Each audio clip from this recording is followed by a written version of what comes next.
Welcome back, guys. So in this video I'm going to be showing you some more smalls that will sell. In the last video we talked about the power of smalls, how much money can be made by making smalls, making things out of scrap. You do not have to make an elaborate piece of furniture to make money with woodworking. So let me show you some more. Some of these things are going to be things that I've actually made myself, and some of these are things that I've actually just scrolled the internet looking for different things that would be an awesome sell. This I love. This will sell. I mean, I'm thinking about making these myself. That's all they've done is taken a 4x4, sanded down one edge, painted the top, and took a spade bit and drilled out a couple of eyes. These are awesome. Whoever originally made these things is definitely thinking outside of the box. Owls are hot. They've done their research. They know what they're doing. They're going to make a fortune off of these. Okay, there are certain things that people will splurge on, and that is going to be Christmas items, decoration items, decor items, and especially things that they can get for a decent price. I used to sell these for around $30 a piece. 25, 30 bucks depending on the size, and that's all that it is this was molding that came out of an old house. Old house was coming down, asked them what they were going to do with the trim. They were going to haul it off, so I took it. So I took that free material and with just a little bit of creativity was able to turn it into thousands of dollars. I sold hundreds of these. People will spend money on holiday items. Everyone buys pumpkins.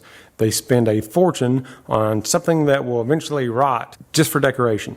People love to decorate, and these are cool because they can buy them and they can use them year after year.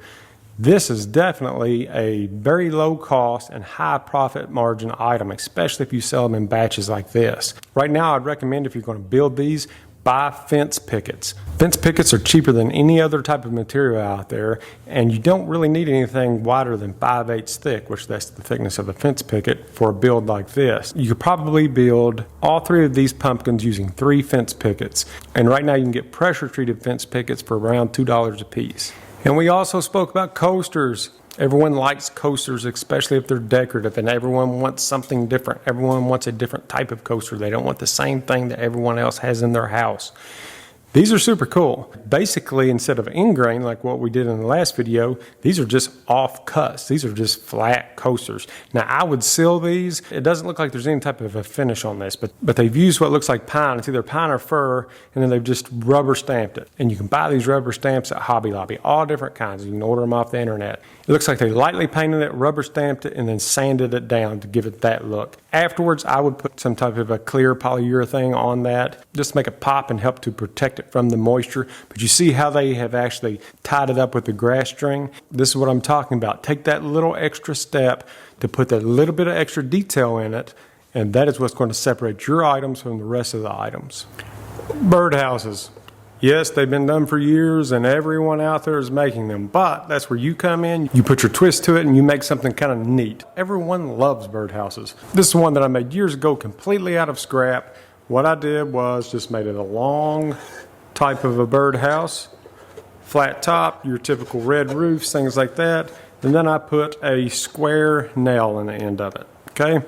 These square nails come in handy. You can buy them on eBay where people will actually pull them out of old houses, things like that, and they give it an authentic vintage look. After you put your distressing techniques to it, easy 20, 30 bucks. And anything that you sell, I don't care if you're selling them at markets, if you're posting them online on Marketplace, or if you're posting them for your friends to buy, hang a tag on this somewhere with your logo, your business name, your name, whatever you have right now, and your contact information. Make it look nice. I'm not talking about putting a sticker on it. I'm talking about get a little tag that looks like that it is burnt around the edges, that it's aged. They're very cheap. Or get some old paper and cut it out. And then tie it on just with a piece of grass string. If you're going for a primitive look, have a primitive tag that will hang off of this. That way it looks like a professional item, and if they are gifting this, they're not only gifting this birdhouse, but they're gifting your logo and your contact information to that person. That goes a long way, and that is free advertising. Wooden ladders. People love wooden ladders to hang their towels on or to decorate with in general. Pottery Barn. I cannot stand Pottery Barn, but people love Pottery Barn, and it's a great place to get your ideas. If you can replicate their hot items, you're going to sell them. This is 2x2 material. You can probably just put a pocket hole in the back of each side of these rungs of this ladder, and there you go. They're selling it for $189. I would be happy with $50 because this thing is only going to cost me about 10 at most. So this is a really cool idea. So what it looks like to me that someone has done is they have just painted a fence picket, or they've used an old fence picket that has came down and then routed out the inside just to make the arches of this church and then put them together. This is genius. Someone will easily pay $20 to $30 for something that looks like this. And you see how the front kind of looks rough, kind of looks rustic? That's what's telling me that this is most likely made out of a fence picket. So you can essentially take a couple bucks and turn it into $30. So this is just me playing around with these rhombus cubes. You make all kinds of different designs, geometric shapes, things like that. They're just super cool.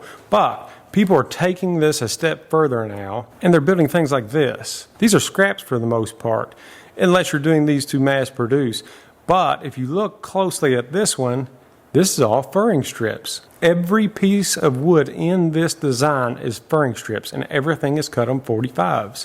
And then something like this is stepping it up a notch. Let's say that you wanted to increase the value of this. Now this is art, okay? Not just wall art or wall decor, but it could be tabletop art. It could be whatever. In this picture, they have it hanging behind a sofa. It's cool. I mean, I would put it in my house. But it's the same concept. And that's all that they're doing is cutting 45s, cutting different angles to make these shapes, and then they all made up together, painting them different colors, staining them different colors, and coming up with some super awesome ideas. You can use any type of wood. The thickness of something hanging on the wall does not matter. Actually, the thinner that this material could be, the better, because it would be lighter. So you could take a 2x4 if you wanted to, slice it down into 1/4 inch, 1/2 inch strips, stain, paint, do whatever that you would like, cut these angles, and you could make this. I think this one was for sale for like $300. Again, that's online, but it's a heck of an idea. This is pretty self-explanatory. 4x4s, old 4x4s. You know, they can come off of anything. They don't even have to be 4x4s. They can be 3x3s or whatever. But square stock would look best. Candle holders. So all we did was drill holes into the tops big enough to fit these little dirt cheap candles. Drop those in there, and it is rustic decor or primitive decor.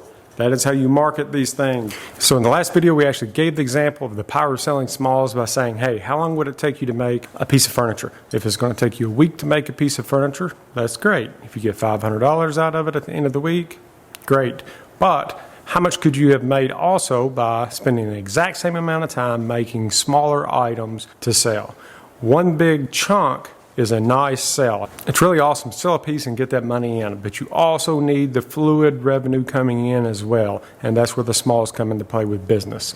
And I've had tons of people comment, DM me, telling me about their experience with selling smalls, their experience with setting up for years, and just how powerful what they sold. That 90% of their items that they sold were cheap. They were $30 or less. I had one person write me and say that they set up and that a $10,000 weekend is not an uncommon thing for them. And the majority of the items that they sell are smaller items. Items that they can mass produce, low cost, high profit margins. That is where it's at. So if you go online and you type in creative woodworking, so it's going to pop up the most popular items. Okay, so this is the algorithm feeding you what people have been viewing the most. So that's going to tell you that these are pretty popular type of items and that people are looking at these and they're interested in these. So use that free advice that the Google algorithm is actually feeding you, okay? And for the most part, all of the items that I showed you, you can mass produce. Once you make your first one, again, just like anything, if it's a big piece of furniture, your first one is always the most difficult because you're trying to figure things out. But once you make your first one, you make your jigs, you can set up, you can make multiple cuts, and you can mass produce these items. And that's where the power of these smalls come in, is being able to produce a lot of these items and have very low overhead. So low cost, high profit. That is what you want. That is what everyone wants. That is what every business wants. And these are prime examples of that. So in a weekend, you may not be able to build a complete piece of furniture, but in a weekend, you can build a ton of the things that I just showed you. And that is where keeping money fluid, keeping the money flowing comes in. And so that's why these things are so important. Yes, build what you want to build. Build your medium size, your large items, or even custom items if you want. But you need a constant revenue source, especially when you're getting started. And like we discussed, you may decide that you do not want to build furniture. You do not want to do customs. You may enjoy doing this. It is fun going to these shows, going to these different craft fairs and setting up. I enjoy it. Some people hate it. They do not want to do it. So it's all on you. But if there's a will, there's a way. And with woodworking and a little bit of creativity, there's always a way to make some money. I love this kind of stuff, and I love this kind of stuff. So I hope that you've enjoyed this video. I hope that you take something away from this video. And you all are awesome. I'm going to be making all kinds of videos for you on the business side of woodworking, the smalls, the medium-sized items, all the way up into the intermediate and more advanced type of builds. But the bottom line will be how to make money by doing these different types of things. So plenty of content to come. Make sure to smash that subscribe button. If you have any suggestions, drop them down into the comments below. I read as many as I can. But I love getting suggestions for builds, for videos, because that is what people really need to hear.